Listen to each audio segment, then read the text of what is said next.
Karena ada orang yang ketika disampaikan akidah bosen, ya, karena terbiasa pengajiannya lucu-lucu gitu kan. Karena pengajiannya biasanya ustadznya yang bisa ngelawak. Jamaah sekalian Bapak Ibu yang dirahmati Allah Subhanahu wa taala, insyaallah masih semangat nggih. Iya, badan boleh tua nggih, umur boleh sepuh, tapi semangat ngaji harus seperti anak muda. Ya, mata boleh sudah mulai rabun, ya, kulit boleh mulai keriput, gimana? Itu sudah sunatullah. Tetapi semangat tidak boleh berubah. Harus semangat membara belajar agama.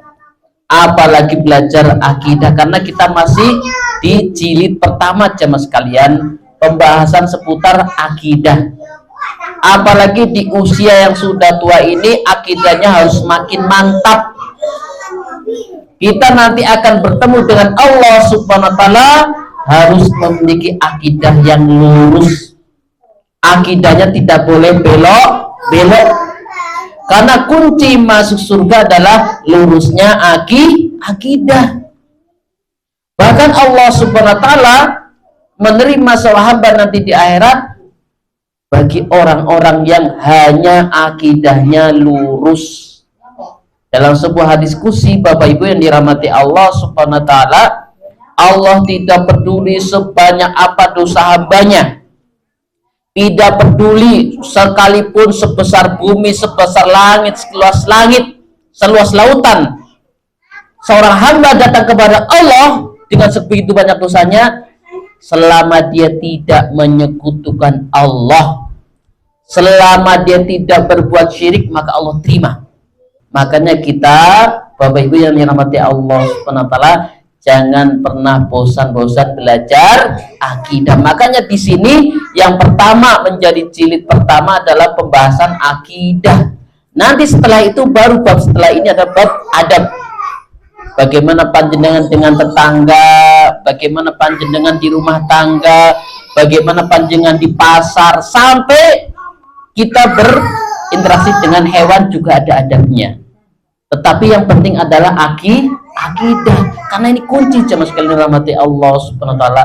Karena ada orang yang ketika disampaikan akidah bosen, ya, karena terbiasa pengajiannya lucu-lucu gitu kan. Karena pengajiannya biasanya ustadznya yang bisa ngelawak, sehingga ketika disampaikan akidah gak seneng. Padahal akidah adalah kunci seorang hamba diterima oleh Allah di surga.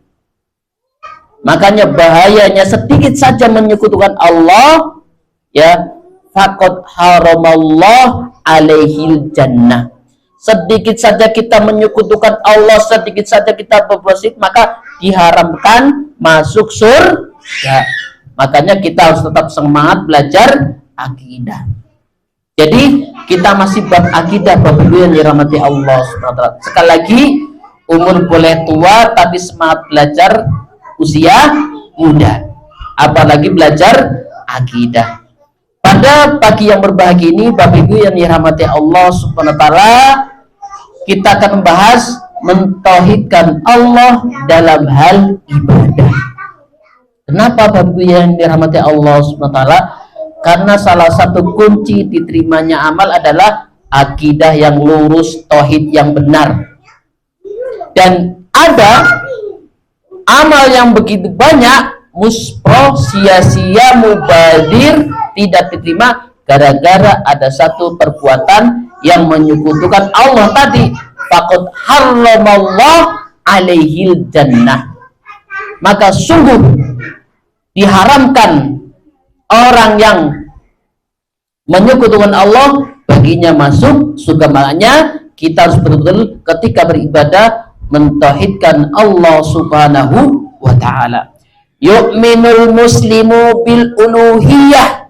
Seorang muslim, orang yang beriman harus mengimani tentang uluhiyah. Apa uluhiyah? Mentauhidkan Allah dalam hal beribadah. Panjenengan semua sudah hafal.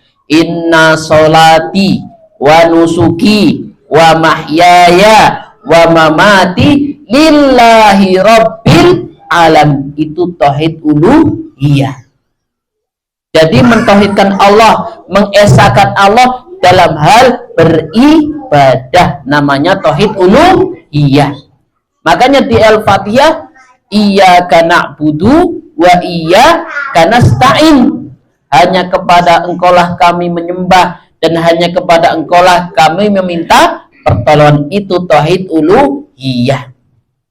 Jadi seorang muslim, orang beriman, jamaah sekalian rahmati Allah Subhanahu wa taala, harus mengimani uluhiyahnya Allah Subhanahu wa taala.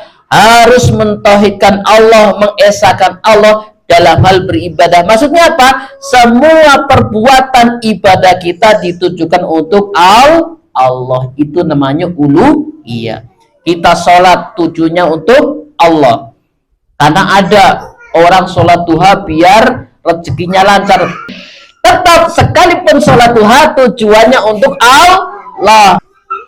Karena rezeki lancar itu urusan dunia karena ada. Saya tak sholat duha biar dagangannya laris, boleh atau tidak? Tidak boleh. Jadi panjenengan sholat duha benar dalam rangka ibadah kepada Allah. Jadi tetap tujuannya ketika beribadah, apapun jenis ibadahnya, untuk Allah Subhanahu wa ta'ala. Atau juga ada orang, saya biasanya nggak pernah tahajud. Begitu suaminya ngelamar PNS misalnya, anaknya mau masuk perguruan tinggi, tak sholat tahajud biar ujian anak saya lancar, boleh nggak? Nggak boleh. Sholat tahajudnya untuk Allah. Kapan kita boleh minta agar anaknya lancar? Setelah selesai tahajud baru berdoa, baru boleh. Gimana? Dibedakan gih? Tujuannya untuk Allah. Nah, kalau kita mau minta dunia, tempatnya di doa. Ya, tempatnya di doa. Kita minta rezeki kita lancar dengan berdoa. Doanya kepada Allah. Doa juga kepada Allah mintanya.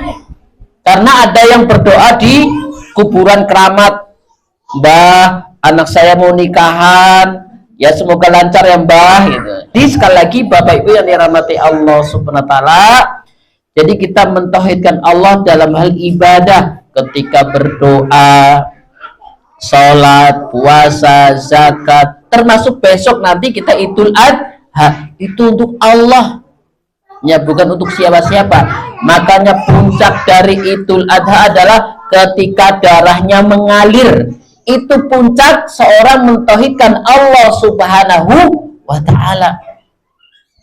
Makanya yang berkorban, sahibul korban itu diuji keikhlasan ketika dia akan berkorban. Puncaknya ketika hewan korbannya disembelih. Itu pahalanya di situ jemaah sekalian.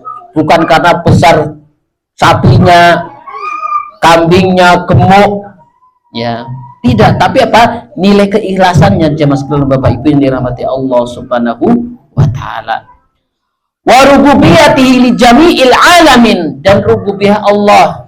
Kemarin kita sudah bahas rububiyah itu mengimani bahwa Allah yang mencipta, Allah yang menjaga, Allah yang memberi rizki, Allah yang mengatur semua urusan alam raya ini. Itu rububiyah Allah. Ya, kita meyakini bahwa yang menciptakan langit adalah Allah. Kita meyakini bahwa yang menciptakan lautan adalah Allah. Kita meyakini bahwa yang menciptakan badan ini yang begitu sempurna, ganteng, cantik, bagus, semuanya adalah Allah Subhanahu wa taala yang menciptakan. Maka Allah Subhanahu wa taala berfirman, fa'lam annahu la ilaha illallah, maka ketahuilah bahwasannya ya tidak ada sesembahan yang paling berhak disembah kecuali Allah Subhanahu wa taala. Di dalam ayat lain, la ilaha illa ana fa'budni, tidak ada ilah, tidak ada Tuhan, tidak ada sembahan yang berhak disembah kecuali ana, kata Allah. Fa'budni, maka sembahlah aku. Ya, maka ibadahilah aku. Apa macamnya? Ada sholat, ada zakat, ada puasa, ada umroh, ada haji. sedekah, semua jenis yang mendatangkan cinta dan ridho Allah itu namanya ibadah.